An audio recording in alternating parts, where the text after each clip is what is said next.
Unpacking is an isometric 2.5D puzzle game developed by Witchbeam Studios and released in 2021. The core gameplay involves you, unpacking various items from boxes and placing them inside the character's home. It tells the story of a nameless character through visual means without any voice dialogue or overall direction. The game received critical acclaim upon release and has been one of the top played games in the Cozy Games tag on Steam. I'm a huge fan of short little indie games that you can finish in a single sitting, and this one has been on my backlog for a little bit now. I bought the physical version on PS5 through Amazon when it was on sale, and I'm really glad I did because Unpacking is a great 3-hour experience that doesn't overstay its welcome.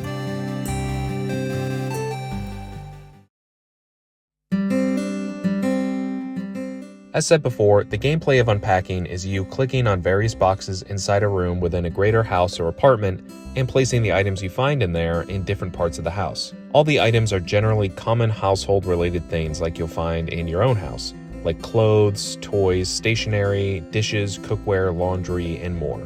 The items that are typically found in one room of the house are usually all together with each other in the boxes of that same room, but sometimes you'll find an item in one of those boxes that belongs to another room in the house, and you'll have to move it. You can also rotate the objects you find as well, so you can make it look and fit better in a particular room. It reminds me a lot of The Sims' build or buy mode, although not quite as fleshed out. The items can only be placed on a grid, allowing you to only place a certain amount of objects and a certain amount of larger objects in one particular area. That being said though, the gameplay is very soothing and generally stress-free. Although I have to admit that sometimes it was annoying to try and figure out where a particular item was supposed to go. After you unpack everything, you will usually have to move some objects around because the game has decided that whatever object you placed doesn't really go there. Sometimes it can get annoying with the strictness of all that, but it didn't really bother me that much. As said earlier, I played this game on the PS5, and the main control is using the left stick to move the cursor around. This was fairly annoying as well. This game probably just feels way better on a mouse and keyboard than a controller. It's hard to get used to, and sometimes when you're picking items out of a box and putting them on the other side of the room one by one, it can get a bit tedious. Other than that though, the gameplay is decently fun. It's definitely not meant for everybody, and it does not overstay its welcome. I feel like this gameplay though could be expanded upon in a potential sequel. Believe it or not, the story is one of the most memorable parts of the game. It takes you through an unnamed woman's life starting in 1992 and ending in 2018. It goes through every major move of her life, with it starting when she was probably a young girl. There's not any dialogue or voice acting. The story is told to you through the objects you place. We can gather from the items that you place that this girl is an artist of sorts and is a little bit of a nerd. She has stacks of markers and colored pencils, drawing tablets, easels, and more.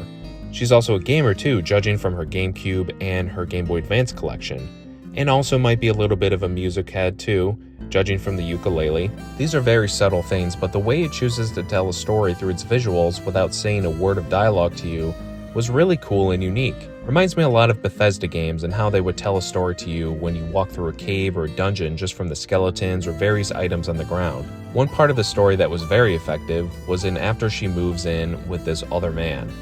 His apartment is small, and there's not much fun or colorful things in there, and there's also not much room for her stuff. So you as the player have to try and move his stuff around and also fit in a lot of these items that the girl brings over. It's a very subtle and small thing, but to me it signified that these two people just are not compatible. Sure enough, the next area, you're moving back into your childhood room, and the picture of the male and female that you put up on the fridge in the apartment has to get stuffed away in the cabinet, away from sight. It surprised me with all these subtle interactions in the story and how well it tied in with the overall gameplay, and I thought it was really creative. Overall, Unpacking is a cute, cozy, friendly game about the simplicities of life. The visual storytelling elements are great, and the visual style of the game is also familiar and nostalgic. It's certainly not a game for everyone, but for me, it was totally worth the money. I give Unpacking a 3 out of 5.